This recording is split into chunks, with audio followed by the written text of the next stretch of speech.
Language कोई भी जबान किसी किस्म की हो, इंग्लिश, अरबी, उर्दू, पर्शियन, हिंदी, गुजराती, सिंधी, पश्तो, कोई भी जबान हम जब लिख रहे होते हैं उसके साथ हम लिखेंगे language. English, Hindi, Arabic, Dutch, French वगैरह के साथ लिखेंगे लैंग्वेज।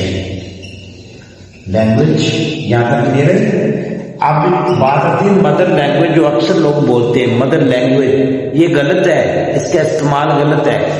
मदर के साथ हमेशा टंग लगेगा, लैंग्वेज नहीं लगेगा। इसलिए हमारे पास मदर टंग,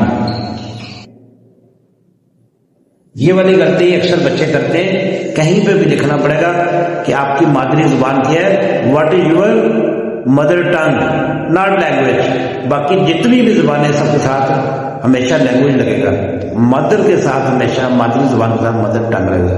मेरे ख्याल में आपको क्लियर हो गया हो। मजीद अगर ऐसी वीडियो के लिए मेरे चैनल को